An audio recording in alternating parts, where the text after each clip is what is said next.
Tribunal Constitucional.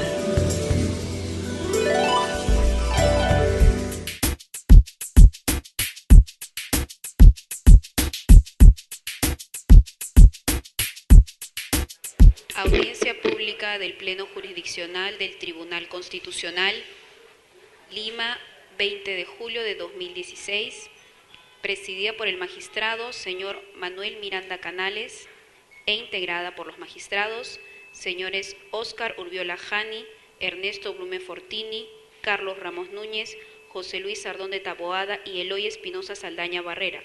Secretaria relatora, Janet Otarola Santillana. Señores abogados, justiciables, periodistas, muchas gracias por el saludo. Pueden tomar asiento.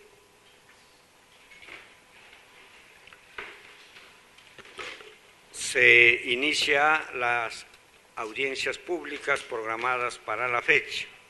De cuenta, señora secretaria relatora.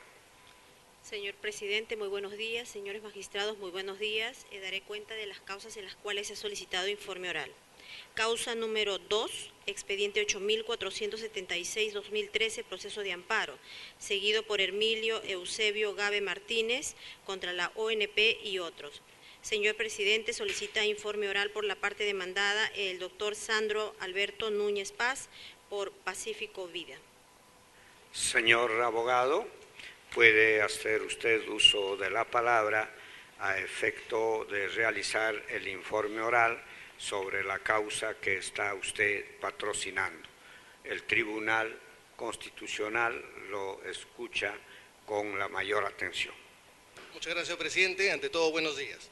Viene en grado de apelación la sentencia emitida por la séptima Sala Civil de Lima, que declara improcedente la demanda en el entendido de que existen exámenes médicos contradictorios que no acreditarían el derecho a la pensión de enfermedad por renta vitalicia solicitada por el demandante. Para informar este caso, quiero hacer un breve análisis de los antecedentes. En primer lugar, debo indicar que con fecha 21 de mayo del año 2010, el demandante solicita a Pacífico Vida su pensión de renta vitalicia, acompañando a su solicitud 3 documentos. Un examen médico ocupacional omitido por el Instituto de Salud de Huacho y dos certificados de trabajo, en los cuales él se desempeñaba como chofer de volquete, ¿correcto? Y esos 2 certificados hacen un total de 10 meses de servicios como chofer de volquete. El día 5 de noviembre del año 2010, Pacífico le envía una carta al demandante indicándole que al estar sus documentos que acreditarían su pedido no estaban completos, solicita que se pasen unos exámenes médicos. Y es ahí donde le dice que pase un examen médico y se le iba a reembolsar todos los gastos que se harían para tal efecto. Y le pone fechas y le indica qué días puede ir a atenderse a este hospital para que efectivamente saque para que pase la evaluación médica. El demandante no va a dicha evaluación médica y nuevamente es requerido con fecha 6 de diciembre del año 2010. Le mandamos una nueva carta en la que le decimos nuevamente: usted no ha pasado por esos exámenes, que por favor acérquese a estos centros de salud para que pase el examen médico correspondiente. El demandante no concurre nuevamente a pasar el examen médico y presenta su proceso de amparo, que es el que vemos hoy en día en esta instancia. ¿Cómo acredita el demandante su pedido? Remite nuevamente el certificado médico del Hospital de Huacho de mayo del año 2009 y adicionalmente 3 certificados de trabajo que acreditarían que haber sido obrero de construcción civil por 2 años y 9 meses. Muy bien, contestamos la demanda nosotros y con fecha 15 de febrero del año 2012 remitimos un escrito en el cual estamos acompañando un certificado emitido por la COMEPS, en el cual se establece que el demandante no tiene neumoconiosis, 0% de grado de menoscabo de neumoconiosis. Certificado médico que acompaña un informe médico emitido por un médico especialista en neumología que efectivamente, tras revisar los exámenes, concluye efectivamente que no tiene neumoconiosis. La sentencia de primera instancia declara improcedente la demanda porque existen exámenes médicos contradictorios y se sustenta en las sentencias del Tribunal Constitucional, sentencias número 177-2012 y 187-2005. La sentencia de segunda instancia, que es materia de grado, confirma la primera instancia, indicando que efectivamente tiene los exámenes médicos contradictorios. Ahora bien, el caso de este, señores magistrados, es el siguiente, y quiero por favor que se entienda bien lo que voy a decir. El demandante, que ustedes van a poder apreciar en autos, presenta un certificado de trabajo de la empresa IESA, en el cual establece lo siguiente: señor Gabe Martínez ha trabajado en la unidad operativa de Payacata, Coronel Castañeda, Parinacochas, Ayacucho, en el siguiente periodo, desde enero del año 2009 hasta la fecha, junio de 2010, como operador de SCUP, que es maquinaria. En este periodo, en el cual presenta él su certificado, que está trabajando en Ayacucho, pasa el examen médico en el hospital de Huacho. Es decir, de trabajar en Ayacucho, se traslada hasta Huacho y en mayo del 2009 se emite este certificado del Hospital Regional Huacho, en el cual no cuenta con ningún sustento médico que acredite por qué llegó esta comisión médica a dicho certificado o a emitir ese dictamen, y efectivamente lo que hace es simplemente presentar el informe. Nosotros hemos presentado en autos, señores magistrados, como ya lo he dicho anteriormente, un certificado, un dictamen de la comisión médica, que consta adicionalmente de la historia clínica del demandante, entre la que existe un certificado, un informe médico de un neumólogo que, analizado el demandante y provisto de la revisión médica, ha determinado que no tiene grado de neumoconiosis. Un tema adicional, señores magistrados. En este caso, el certificado médico presentado por el MINSA, por el demandante, que es del MINSA, establece dos tipos de enfermedades. El primero es una espondiliosis, radiculopatía y una neumoconiosis. Pero este examen no hace la disgregación de cuánto porcentaje de menoscabo es de la primera enfermedad y cuánto de la segunda. Adicionalmente, como dije nuevamente, no consta de un dictamen médico que lo respalde. ¿Y por qué es importante, señores magistrados, el respaldo de la historia clínica o de documentos sustentatorios a los exámenes médicos, de los dictámenes médicos de las comisiones? Porque efectivamente existe, ya voy terminando, número 478/2006 MINSA, emitida el 18 de mayo de 2006, que establece claramente en sus disposiciones que los certificados médicos emitidos por las comisiones médicas podrán disponer la presencia del evaluado de ser necesario, es decir, si es que la comisión necesita, obviamente, que la persona que va a ser evaluada esté presente para una evaluación, lo hará. Si es que no, podrá utilizar, obviamente, las historias clínicas que tiene a la mano. Es decir, la historia clínica presentada con este certificado médico de COMEPS que nosotros hemos presentado y en el cual establece 0% de examen de neumoconiosis, lo que establece es la no existencia de esta enfermedad en la persona del demandante. Y el certificado que él presenta, que no goza de ningún examen que contenga una historia clínica al respecto, dice lo contrario. Ahora bien, señores magistrados, en resumen, el demandante no presenta prueba alguna, a no ser este certificado que no tiene los exámenes respectivos que lo respalden, para efectos de determinar ello. Segundo, los certificados de trabajo del demandante solamente acreditarían la existencia de una labor de aproximadamente 3 años con 7 meses. 10 meses en la empresa IESA, como dije nuevamente, como chofer de volquete, y 2 años 9 meses como obrero de construcción civil en el área, en la empresa COSAPI. Es decir, en autos, señores magistrados, tienen certificados de trabajo que establecerían más o menos un récord laboral de 3 años y 7 meses, y un certificado médico que no tiene la historia clínica correspondiente y que ha sido tomado por el demandante en un hospital que no le corresponde cuando él estaba brindando labores en Ayacucho y fue tomado en Huacho. Y adicionalmente existe también un certificado médico de la COMEPS que tiene un respaldo sustentatorio en informes médicos, el cual determina que no tiene menoscabo el demandante. En tal virtud, mi representada considera que no existen pruebas suficientes en este expediente por el cual el demandante haya acreditado que ha trabajado de manera continua y sistemática y continua y reiterada en el tiempo en un puesto en el cual haya tenido exposición directa a minerales que lo hayan tenido con un grado de silicosis. Y adicionalmente, tiene un examen médico que tampoco determina con claridad y respaldado en exámenes médicos la existencia de esta enfermedad. En tal virtud, mi representada viene a solicitar que se declare infundada la demanda porque, uno, no existen, como le digo nuevamente, los certificados de trabajo que establezcan una labor continua, y segundo, no existen exámenes contradictorios, obviamente, uno en el cual no tiene un respaldo y el nuestro que sí goza de respaldo para efectos de determinar eso. Por esas consideraciones, solicito nuevamente que se declare infundada la demanda. Un ratito. Previamente se comunica a los señores abogados que van a hacer el informe el día de hoy que la doctora Marianela Ledesma Narváez, magistrada de este tribunal, por razones de licencia no participa en estas audiencias. Sin embargo, podrá abocarse a las causas viendo el video que corresponde. El doctor Ernesto Blume ha solicitado el uso de la palabra, se le concede para su intervención que corresponda. Muchas gracias, señor presidente. Señor abogado de la parte demandada,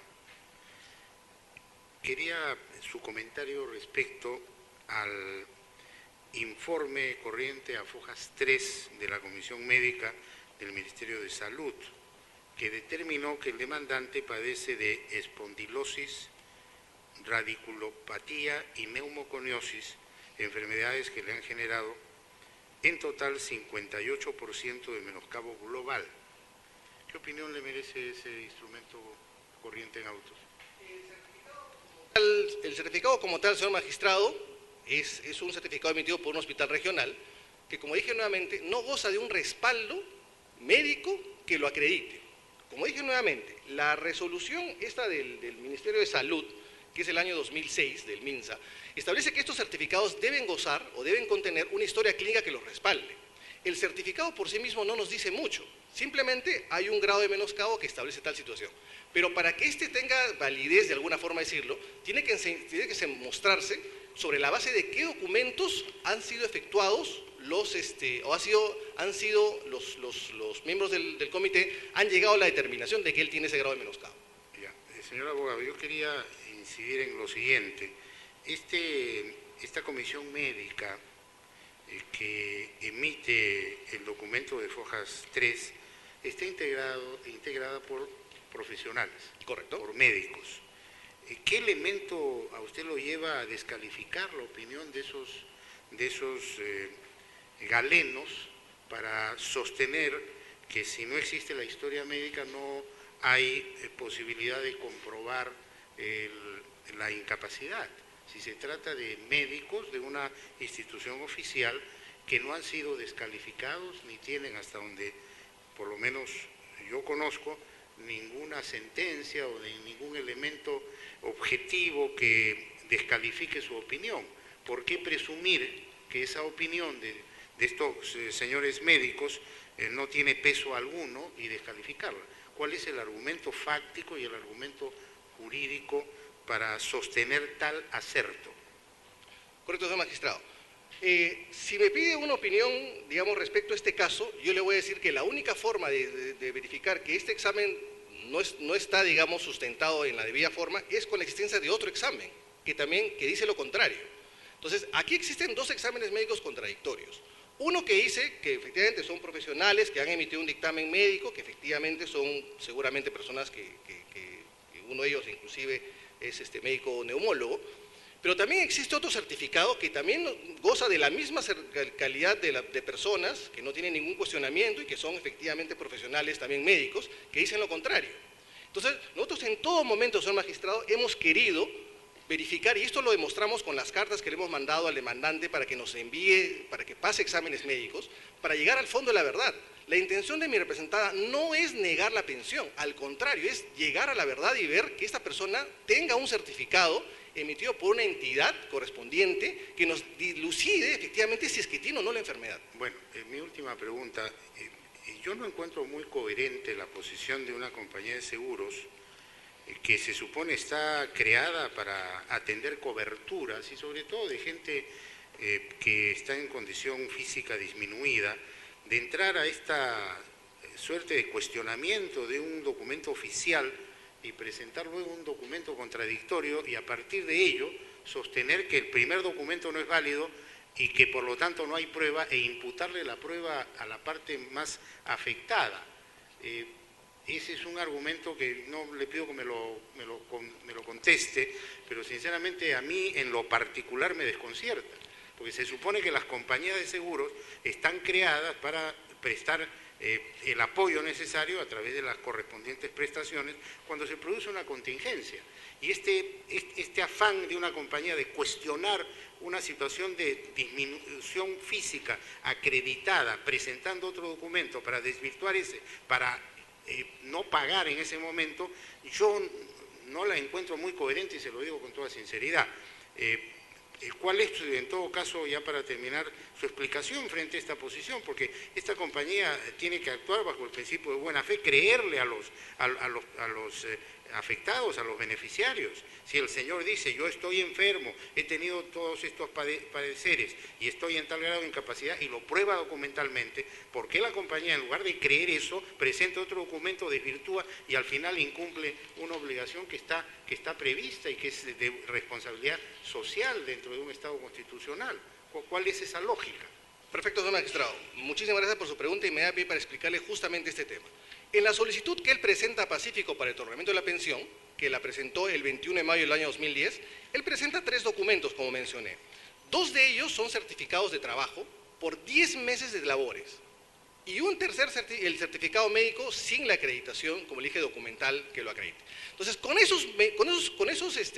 esa prueba que presenta el demandante, con 10 meses de trabajo y con un certificado médico que no tiene, digamos, el respaldo correspondiente por ley, es que mi representada le manda en 2 oportunidades cartas para que efectivamente él, antes de interponer una demanda, pase un examen médico. Si ese examen médico, por Dios, señor magistrado, si ese examen médico que él pasara en la etapa administrativa previa, antes de prestar el amparo, salía con hemaconiosis, mi representada no iba en ningún momento a negárselo, eso es imposible. Indicando que pase este certificado y él se niega a pasarlo en reiteradas oportunidades y presenta un amparo, nosotros tenemos lógicamente un deber de verificar si es que efectivamente esta documentación es correcta o no. Y es por eso que nosotros estamos solicitando estos exámenes médicos. El doctor Eloy Espinosa Saldaña ha solicitado el uso de la palabra para su intervención. Se lo concedemos, doctor. Gracias, presidente. Señor abogado, he escuchado con mucha atención lo que le ha dicho a mi colega, el doctor Ernesto Blum. Y como entiendo, usted es un acucioso revisor de la jurisprudencia de nuestro tribunal. Usted conocerá que el tribunal ha establecido que incluso en defecto de un pronunciamiento médico expreso, basta para acreditar que la hemaconiosis genera una invalidez parcial y por ende un menoscabo que justifica una pensión de invalidez cuando se tiene el 50% de incapacidad laboral. Guste o no gusta, que había un examen que hablaba de 58. Entonces, ¿cómo entendemos de cara a esta jurisprudencia del tribunal que ya viendo un examen que dice 58, una jurisprudencia que dice pague usted pensión de invalidez a partir de 50, usted nos venga con un argumento muy interesante, por cierto, pero cómo revertir esta línea jurisprudencial que está planteando el tribunal? No. Eso quisiera conocer su punto de vista al respecto. No, le explico, señor magistrado.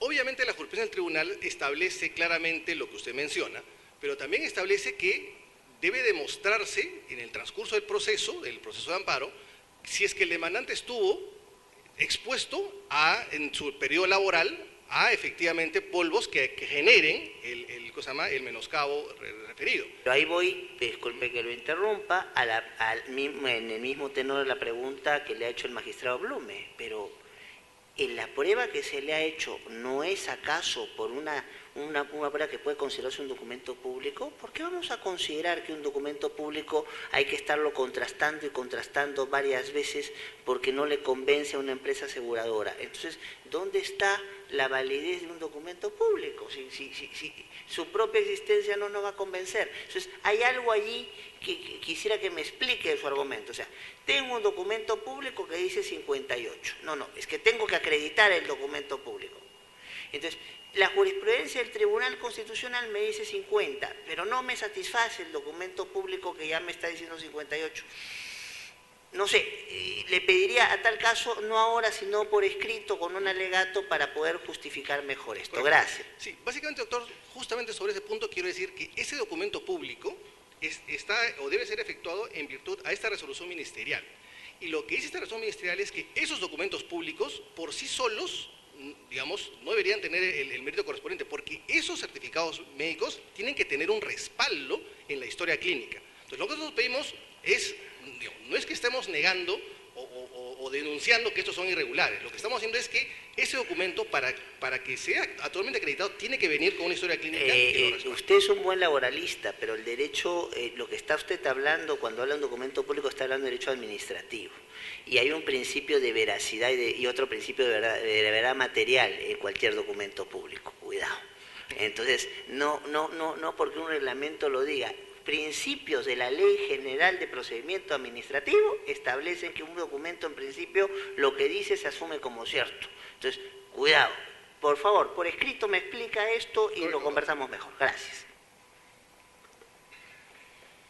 Muy bien.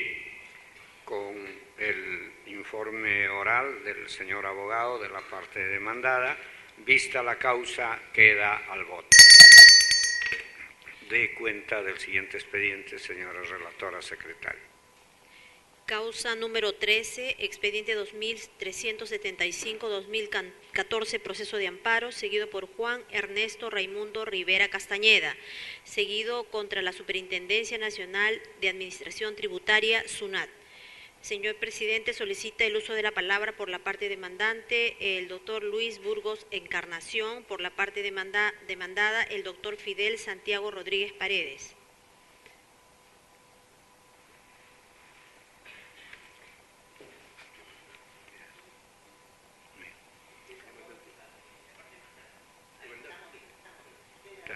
Muy bien. Señor abogado, puede hacer usted uso de la palabra a efecto de informar ante este tribunal sobre la causa que está usted defendiendo. Lo escuchamos con la mayor atención. Señor presidente, señores magistrados, tengan ustedes muy buenos días.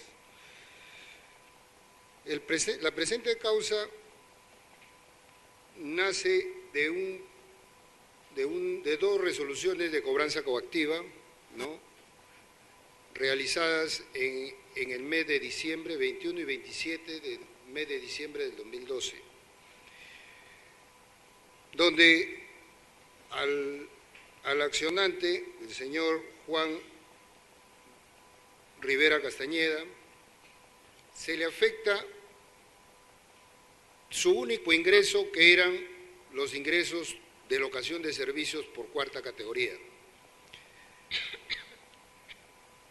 lo cual trae consigo que afecta los ingresos de su alimentación y los ingresos de la familia, porque, valga la redundancia, era su único ingreso dentro del régimen de cuarta categoría. A su vez, el señor Castañeda se encontraba cursando, ¿no?, su carrera profesional, la cual se vio afectada por este embargo que hace la Administración Tributaria en base a estas dos resoluciones de cobranza coactiva. Se hizo la acción de amparo ante la primera instancia, la cual declaró infundada la demanda, aduciendo de que las personas que se encuentran bajo el contrato de locación de servicio y por ende van a emitir un recibo por honorarios, no está contemplado como una remuneración, ¿no?, periódica, mensual, ni al amparo del artículo 648, inciso 6 del Código Procesal Civil, ¿no?, donde dice cuáles son los límites para poder realizar y ejecutar estos embargos por parte de la administración tributaria por intermedio del ejecutor coactivo. Cabe mencionar que en la segunda, en la apelación de esa primera sentencia, confirman lo que indica la primera instancia, o sea, no le dan la razón. Por lo tanto, nosotros nos hemos visto en la imperiosa necesidad de apelar pues al agravio constitucional. ¿Por qué? Porque en este caso está afectando al derecho de igualdad, que está tipificado en el artículo 2, inciso 2 de nuestra Constitución Política del Perú de 1993. Entonces, dicho todo esto, el Tribunal Constitucional, en el expediente recaído 645-2013, de un proceso de amparo, ¿no?, en los fundamentos número 7 y número 9, indican pues de que al respecto este tribunal advierte que si bien es cierto un trato diferenciado a nivel tributario entre las remuneraciones de carácter laboral y los honorarios de origen civil correspondientes a renta quinta, las primeras, y a renta cuarta, las segundas, el Código Civil en el artículo 1759 y 2001 reconocen que las contraprestaciones recibidas en virtud de los contratos de prestación de servicios tienen carácter remunerativo. Y en el punto 9 de los fundamentos, en tal sentido, sin perjuicio de lo que dispongan las normas tributarias y laborales sobre la diferencia entre los conceptos de remuneración y honorarios, a efectos de interpretación y aplicación del artículo 648, inciso 6 del Código Procesal Civil, debe entenderse el término remuneración en un sentido amplio, que significa que en ese sentido amplio, de manera que no son embargables las remuneraciones de los deudores, de estas sean producto de contrato de naturaleza laboral o de contrato de prestación de servicio regido por el Código Procesal Civil, salvo las limitaciones. Si bien es cierto, existen limitaciones y al momento de actuar el ejecutor coactivo debió tomar en consideración esas limitaciones que, de acuerdo a la norma, se debe afectar las 5 URPs y por el exceso afectar un tercio. Vale decir que en la primera resolución, al momento de ejecutar el embargo, han afectado el 80% de un monto de 2.800 soles que iba a percibir mi patrocinado. Posteriormente le afectan un segundo recibo por honorarios, ya no el 80, sino el 100% de su remuneración, ¿no?, aduciendo la SUNAT que el accionante no está como un contrato laboral bajo la ley especial, la ley laboral, valga la redundancia, ¿no? Entonces, bajo ese criterio, la administración tributaria le afecta en su primer recibo el 80% y le deja libre disponibilidad de 600 soles, y en el segundo recibo, que equivale a un promedio de 3.000 soles, le afecta el 100%. Asimismo, teniendo conocimiento la administración tributaria, mediante un informe que es emitido en el 2011, la administración tributaria no toma en consideración dicho informe. El informe es el número 047-2011 SUNAT-2B40, en la que concluye diciendo: en el procedimiento de cobranza coactiva seguido por la SUNAT, las limitaciones dispuestas en el numeral 6 del artículo 648 del texto único ordenado del Código Procesal resultan aplicables, aplicables al embargo de la contraprestación que percibe el personal contratado mediante la modalidad de contratación administrativa de servicios. O sea, la Administración Tributaria contaba con esta información. Pregunto yo, si había esta información, ¿por qué no aplicarla al momento de realizar la ejecución de cobranza coactiva mediante el embargo? Por lo tanto, señores magistrados, pido que se declare fundada la demanda que ha presentado mi patrocinado y que no se objeta el procedimiento que ha realizado la Administración Tributaria por intermedio de su ejecutor. Lo que se objeta es el exceso de acuerdo a lo tipificado en el artículo 648, inciso C del Código Civil. Gracias. Señor abogado, puede hacer usted también el uso de la palabra para hacer la defensa de su patrocinado por el tiempo que ha ocupado el señor abogado de la otra parte, si así usted lo considera. Lo escuchamos con la mayor atención. Bien, muchas gracias. En primer lugar, debemos indicar que los dos embargos que han sido cuestionados por el demandante fueron levantados incluso antes de que se nos notifique la demanda y la resolución con la cual se admitió esta. Los embargos fueron trabados en el mes de diciembre del año 2012, fueron levantados en el año 2013, en el mes de febrero. Las resoluciones coactivas de levantamiento de embargos están en el expediente, y a la SUNAT se le notifica la demanda y el auto admisorio en abril del 2013. Es decir, antes que la SUNAT tome conocimiento de la demanda, estos embargos que son cuestionados por el demandante ya habían sido levantados. En segundo lugar, hay que indicar que la Procuraduría Pública, al momento de concesar la demanda, ha señalado que en principio podría considerarse que esta resulta improcedente, en la medida que existe una vía previa que el demandante no ha seguido, que es acudir al Tribunal Fiscal vía queja. Efectivamente, el Tribunal Constitucional ha señalado en reiterada jurisprudencia que para el caso de los procesos de amparo, en el que se cuestionan incluso el tema de las medidas de embargo, existe la vía previa regulada en el Código Tributario, en este caso a través de la vía de queja ante el Tribunal Fiscal. Ciertamente, este procedimiento que se sigue ante el Tribunal Fiscal consideramos que resulta el más adecuado para cautelar los derechos de los contribuyentes, en el caso que ellos aleguen que han sido vulnerados. Téngase en cuenta que el plazo que tiene el Tribunal Fiscal para resolver este tipo de quejas es de 20 días. Es decir, es un proceso sumamente rápido. Es más, teniendo en cuenta también que entre el Tribunal Fiscal y la SUNAT existe una coordinación bastante cercana, rápida, fluida, el cumplimiento de lo resuelto por el Tribunal Fiscal también se da de una manera bastante rápida.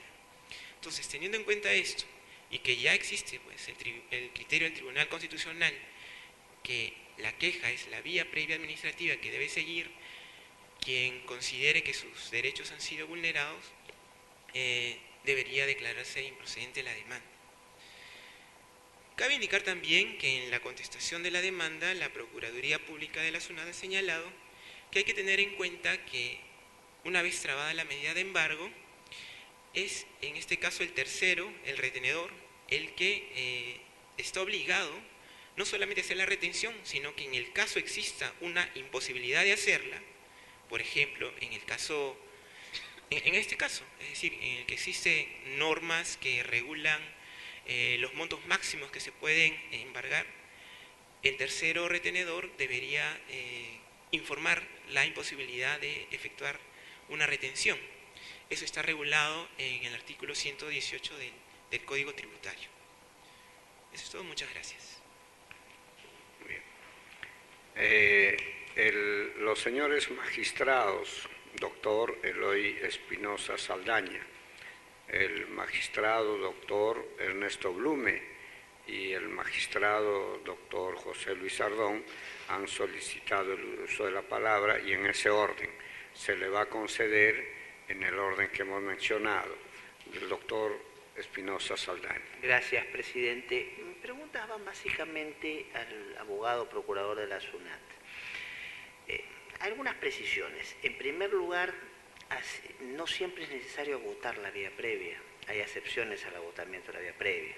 Entonces, y en segundo término, también dejar en claro que la sustracción de materia no evita el pronunciamiento en un proceso de amparo. Para eso tenemos los supuestos del artículo 1 del Código Procesal Constitucional. Un poco para encuadrar las cosas. Pero vamos primero a este tema de la vía previa. Usted nos está diciendo que estaríamos ante una vía previa o ante una vía igualmente satisfactoria cuando nos está hablando de la queja. Bueno, el Tribunal Constitucional ha señalado que la queja es la vía previa que debe de acuerdo, entonces, si estamos planteando que es un tema de vía previa, entonces no es cierto también que el mismo tribunal y el Código Procesal Constitucional han establecido supuestos de excepción para este requerimiento de agotamiento de la vía previa. Efectivamente. Ya, analicemos esos supuestos de excepción. Uno de esos supuestos es el tema de la urgencia en relación ¿Y esto no era un tema urgente? Ciertamente. Entonces, ¿procurador contra procurador?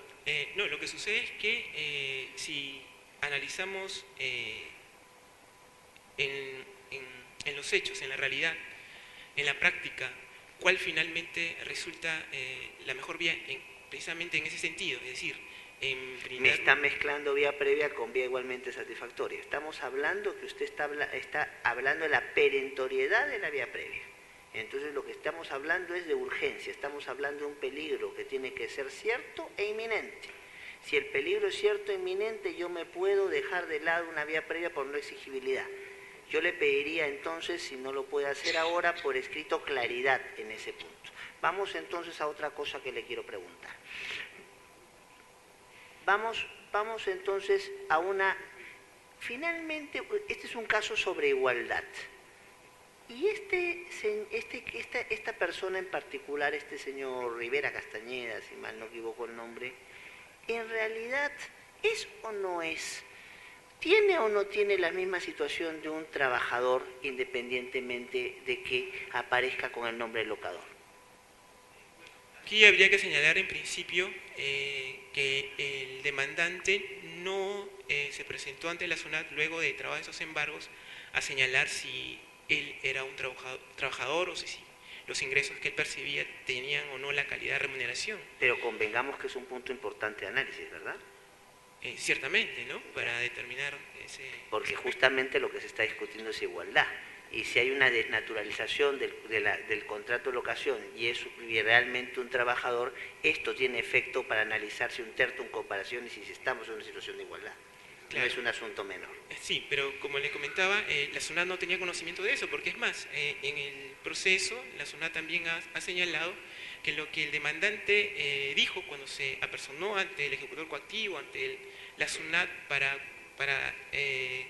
como dando una respuesta a la medida de embargo que se trabó, es que él solicitó un fraccionamiento o una facilidad para el pago de la deuda, pero en ningún momento él señaló ante la SUNAT que él es un trabajador o que los ingresos que percibía tenían la calidad de remuneración. Muy bien, muchas gracias. Se le concede el uso de la palabra al doctor Ernesto Blume. Muchas gracias, señor presidente. Señor representante de la Procuraduría encargada de la defensa de la SUNAT, algunas preguntas quería formularle. En primer lugar, es claro que el artículo 648, inciso sexto del Código Procesal Civil establece un límite para el embargo cuando se trata de remuneraciones. Y de otro lado, tanto el artículo 1759 como el artículo 2001 del Código Civil regulan en genérico lo relacionado con los ingresos o remuneraciones de las personas, debiendo entenderse dentro de estas los honorarios. ¿Qué opina usted de esta posición, que además ha sido esgrimida por el abogado de la parte demandante? ¿Cómo refuta usted esta argumentación que luce coherente? O sea, si una persona tiene una única fuente de ingreso y emite recibos de honorarios profesionales, es ese ingreso una remuneración en sentido genérico. Entonces, ¿cuál es el elemento que lleva a la SUNAT a decir no estamos frente a una remuneración sino a otro tipo de ingreso y por lo tanto el límite de embargo no se debe respetar acá y me voy al 80 o me voy al 100% del embargo? ¿Cuál es jurídicamente y constitucionalmente el fundamento que tiene la SUNAT para ir en esa línea de acción? Bueno, en primer lugar cabe señalar que la SUNAT es respetuosa de esta norma que impone un límite para efectos de las medidas de embargo, ¿no? Y consideramos que en este caso la SUNAT no ha vulnerado esa disposición de ninguna manera. Ahora, lo que también cabe indicar es que este criterio que usted está señalando, que ya ha sido adoptado por el Tribunal Constitucional, incluso en las últimas resoluciones que está emitiendo el Tribunal Fiscal, es recogido por esta institución. Bueno, entonces significa de que en este caso, que es anterior a haber recogido ese criterio, habría un cierto exceso, ¿no? Ahora, hay que tener en cuenta también que para efectos de las medidas de embargo, la SUNAT en principio no tiene conocimiento del tipo de relación laboral que podría tener determinado contribuyente, si existe o no dependencia, si existe o no subordinación, si este es un ingreso civil o no. En principio se traba los embargos en base a la información que se recibe, en este caso de la unidad ejecutora. Bien, una última inquietud. ¿No cree usted que en el marco de la Constitución, y sobre todo en el marco de lo que se denomina la Constitución económica, régimen económico o sistema económico constitucionalizado, hay un tratamiento específico sobre lo que es los tributos y sobre los límites de la potestad tributaria del Estado, que establece que, por ejemplo, un límite es la afectación del principio de igualdad, otro límite es la afectación de los derechos fundamentales, etc. Y la propia Constitución señala que no hay impuestos confiscatorios y cualquier violación a esos límites produce la nulidad ipso iure, por mandato constitucional, de una acción del Estado que viole esos aspectos.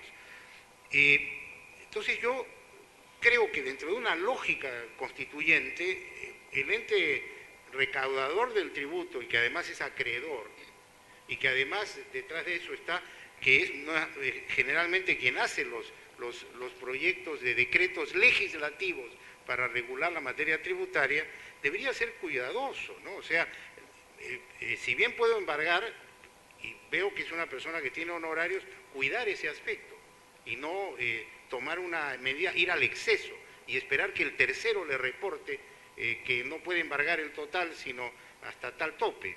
O sea, ¿dónde está la responsabilidad solidaria de la SUNAT? Porque no se trata simplemente de recaudar tributos, se trata de hacerlo en el marco de una Constitución que le pone límites, le pone parámetros a la facultad tributaria, a la potestad tributaria del Estado. ¿Dónde está eso?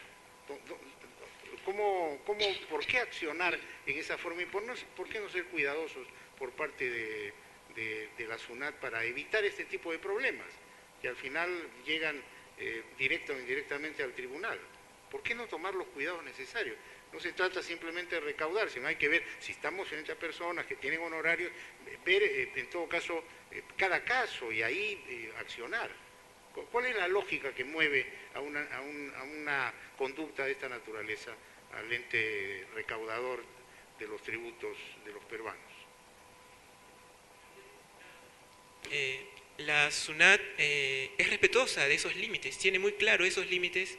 Los funcionarios de la SUNAT guían sus acciones teniendo en cuenta estos límites que están establecidos no solamente en la ley, sobre todo en la Constitución. Hay que tener en cuenta que esta medida es una medida de embargo del año 2012 y también hay que tener en cuenta que poner en práctica o ejecutar estas medidas implica el uso de sistemas, el uso de la implementación de procedimientos que están en constante mejora, Hay un detalle, implica que la autoridad tributaria primero sea consciente de sus obligaciones constitucionales. Eso es lo fundamental. Si hay límites a la potestad tributaria, debo cuidar esos límites. No ir al exceso para que después, frente al reclamo, corrijo. No es así. Bien. Se le concede el uso de la palabra al doctor José Luis Sardón, manifestando que también el doctor Urbiola ha pedido el uso de la palabra. Doctor Sardón, tiene usted el uso de la palabra. Muchas gracias, señor presidente. Usted ha mencionado, señor procurador, que con una queja ante el Tribunal Fiscal hubiera podido, resolverse el asunto, pero el artículo 119 del Código Tributario no incluye la presentación de una queja, ¿no?, como una de las causales que están listadas ahí para suspender el procedimiento coactivo. Entonces, ¿en qué medida, cómo así la queja que usted indica, el recurso de queja, digo, cómo así hubiera sido suficiente y cómo se puede argumentar que esa sería una vía previa e igualmente satisfactoria? El Código Tributario no contempla la presentación de una queja como una causal de suspensión del procedimiento coactivo. Sin embargo, el Tribunal Fiscal sí tiene la facultad de poder evaluar el caso en el supuesto de que haya una vulneración a los derechos del contribuyente, en este caso al trabarse una medida de embargo. Y lo que el Tribunal Fiscal resuelve es levantar el embargo, si es que hay una medida de embargo mal trabada. Eso es lo que, incluso como le comentaba, es lo que está haciendo ya el Tribunal Fiscal, considerando el criterio del Tribunal Constitucional. Es decir, verifica si efectivamente existe una afectación a los derechos del contribuyente y ordena el levantamiento de la medida de embargo, y en el caso haya habido una retención, ordena también la devolución de los montos retenidos que pudieran haberse efectuado en exceso. Por eso es que le comentaba que, teniendo en cuenta los plazos que se manejan en la vía administrativa, en este caso ante el Tribunal Fiscal, esa podría ser o debería ser la vía más adecuada para cautelar los derechos del contribuyente, ¿no?, en este aspecto. El doctor Urbiola tiene el uso de la palabra. Sí, señor procurador, la administración tributaria, por la legislación vigente sobre el impuesto a la renta, establece prácticamente un sistema por cédulas de renta. Y las rentas del trabajo comprenden las rentas de quinta y cuarta categoría. Los honorarios profesionales son rentas de cuarta categoría, son rentas del trabajo. El Tribunal Constitucional ha dicho que las rentas del trabajo, para efectos de los límites de embargo, están consideradas como rentas del trabajo y por tanto tienen carácter remunerativo. Esto no lo ha observado la SUNAT. ¿No le parece que es incoherente el actuar de la SUNAT cuando clasifica a los honorarios como rentas del trabajo, en cédula del trabajo, y no observa los límites que están establecidos para las remuneraciones? ¿Eso ya ha sido corregido? ¿Este es un caso anterior al criterio del Tribunal Constitucional? En el caso del procedimiento de cobranza coactiva, no hay este análisis de si se trata de rentas de cuarta o quinta categoría. Es decir, el ejecutor coactivo en cobranza coactiva no se hace una verificación, una fiscalización, claro, sobre el origen de las rentas. Sí, pero claro, el ejecutor coactivo, como usted dice, cumple con iniciar el procedimiento de cobranza coactiva en función de una resolución de determinación de una deuda tributaria. Pero la administración tributaria es una sola.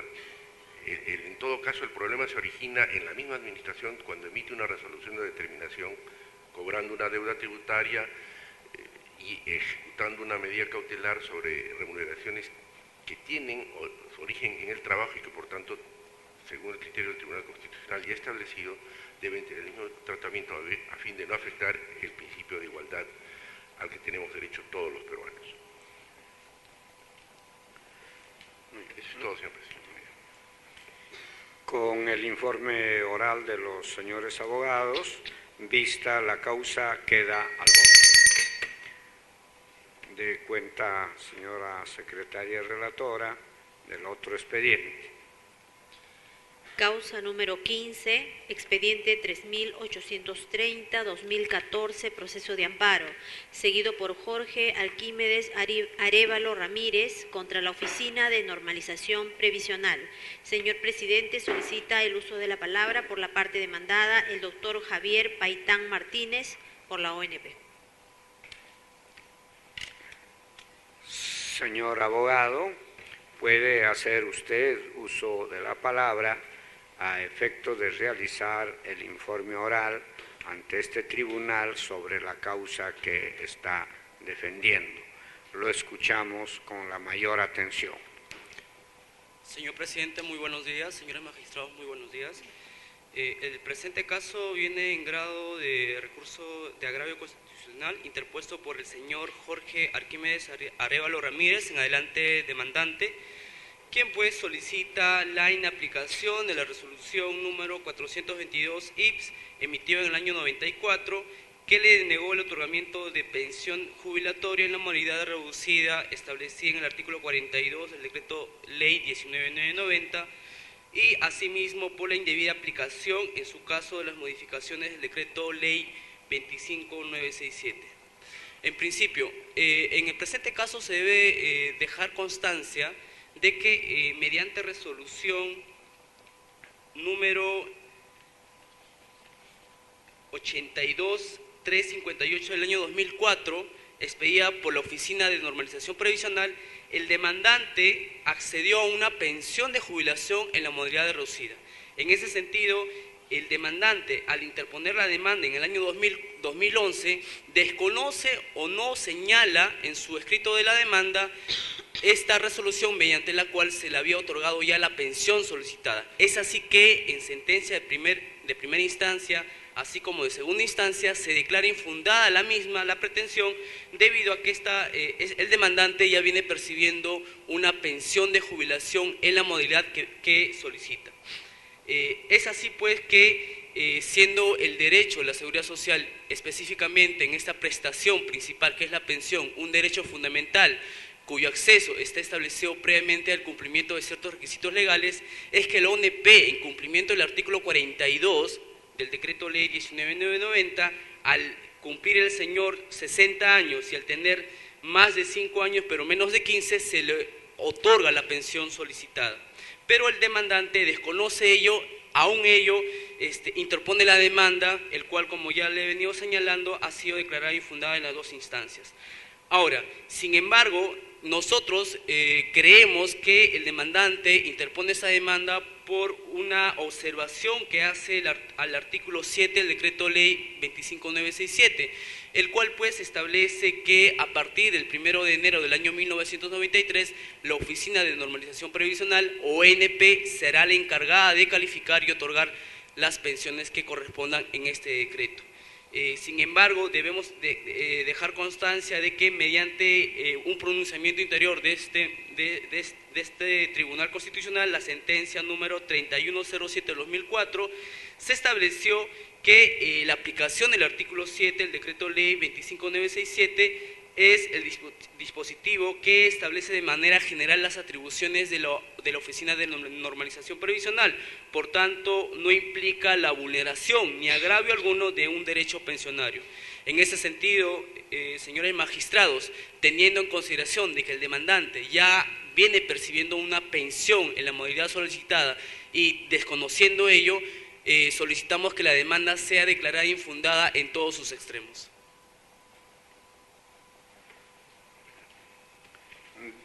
Con el informe oral del señor abogado, vista la causa, queda al voto. De cuenta del otro expediente, señora relatora secretaria. Causa número 20, expediente 5828-2014, proceso de amparo, seguido por José Ángel Vázquez Cuadros contra GMC Engineering Solutions SAC. Señor presidente, solicita el uso de la palabra por la parte demandada a la abogada Doris Imelda Vázquez Olivera.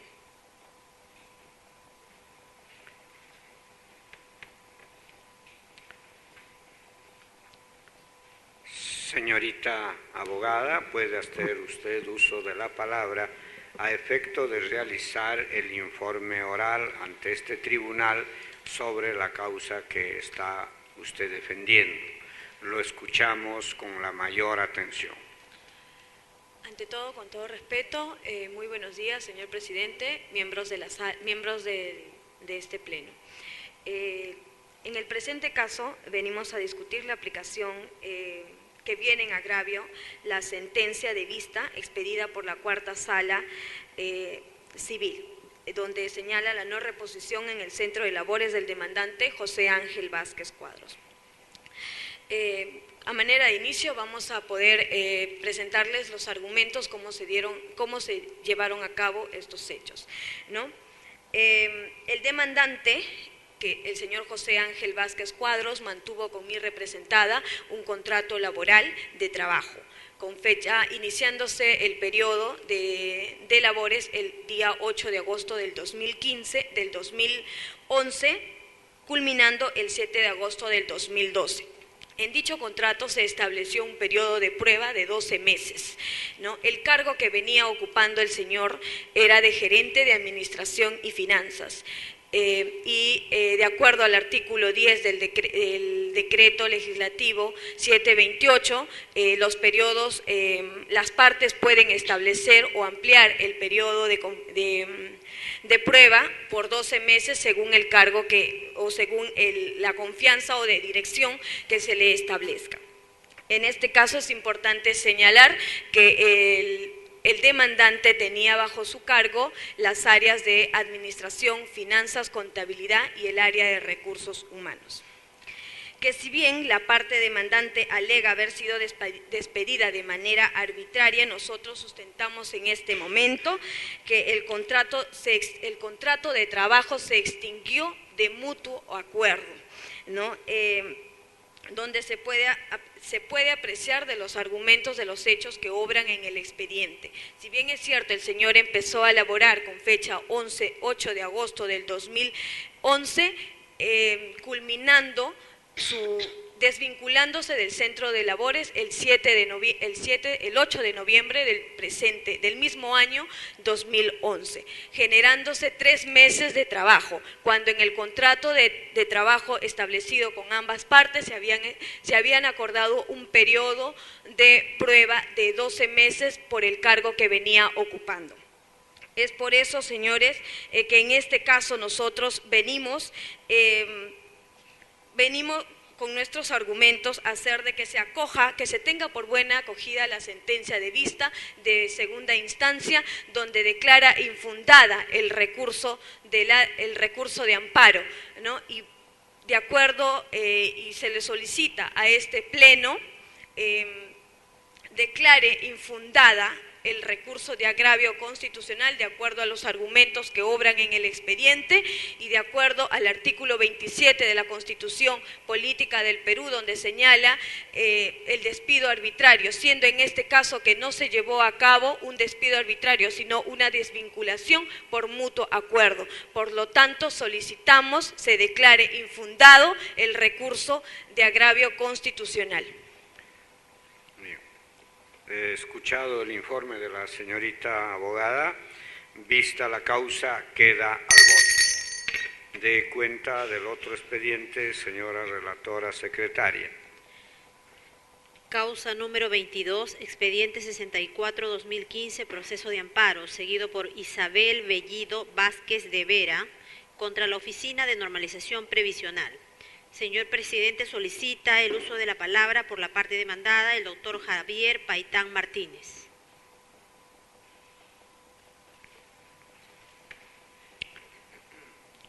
Señor abogado, puede hacer usted el uso de la palabra a efecto de realizar ante este tribunal el informe oral de la causa que está usted defendiendo. Lo escuchamos con la mayor atención. Señor magistrado, en el presente caso, interpuesto la demanda de amparo por la señora Isabel Bellido Vázquez de Vera, quien solicita la inaplicación de la resolución 1142-449 emitida en el año 88 por el IPS, solicita reconocimiento de 3 años de aportaciones al Sistema Nacional de Pensiones.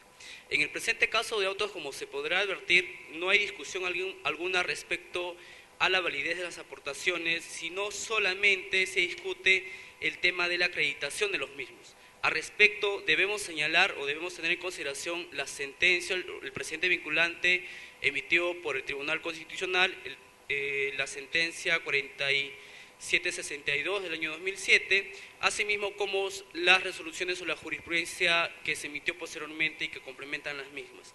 En el presente caso de autos, el demandante solicita el reconocimiento de los años de aporte aportando medios probatorios como son certificados de trabajo emitidas por su ex empleadora, Donofrio, actualmente Nestlé, y asimismo una constancia de inscripción en la Caja de Seguro del Obrero.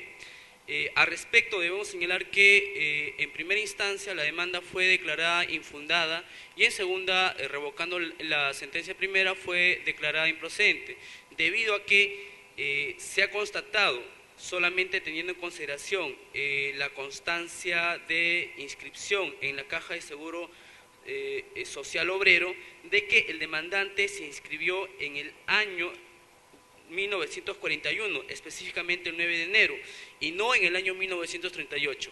En este caso, el demandante confunde la situación respecto a la emisión de la norma. Si bien es cierto que la Caja Social del Obrero nace en el año 1938, el demandante pretende desde el nacimiento, desde la emisión de la norma, el reconocimiento de los años de aporte a partir de esa fecha. Pero en el caso de autos, como también podrá constatarse en los documentos que habrán en el expediente, el demandante recién se inscribió en la Caja de Seguro a partir del 9 de enero de 1941. Asimismo, en la sentencia de vista se ha dejado en claro de que sería pues un poco ilógico de que desde la emisión de la norma, que es el año 1938, al día siguiente hayan ya personas que se inscriban automáticamente a ello, puesto que esto, la emisión de la norma y su procedimiento a la incorporación a la Caja Social del Obrero, tiene que tomar un procedimiento. Y en el caso de autos, concretamente, conforme consta en la constancia de inscripción que presentó la demanda, la demandante, se ha dejado en claro de que esta se inscribió en el año 1941 y no en el año 1938. Es por eso de que, tomando en consideración ello y teniendo también en consideración de que para efectos de reconocimiento de aportes, valorándose conjuntamente esos medios probatorios que fueron presentados por la misma demandante, es que no se puede reconocer años de aportaciones anteriores a esa fecha, puesto que ello sería un agravio al sistema de reparto, el cual pues es la organización de gasto del Sistema Nacional de Pensiones y el cual pues vulneraría el principio de solidaridad. En ese sentido, señor juez, señores magistrados, teniendo en consideración de que en el presente caso estamos ante una pretensión de reconocimiento de años de aporte a partir de la fecha de inscripción en la Caja Social del Obrero, que es en el caso concreto a partir del 9 de enero de 1941, y además, tomando en consideración los precedentes vinculantes establecidos sobre la materia, solicitamos se declare infundada la demanda o en su defecto improcedente de la misma. Con el informe oral del señor abogado, vista la causa, queda al voto. Dé cuenta de los otros expedientes programados. Señor presidente, doy cuenta a usted que en las demás causas programadas para el día de hoy no hay informes orales por no haberlos solicitado las partes o porque habiéndolos solicitado no se han apersonado para realizarlo. Con el informe de la secretaria relatora se da por vistas las causas que han quedado y se levanta la audiencia pública. Muchas gracias a los asistentes.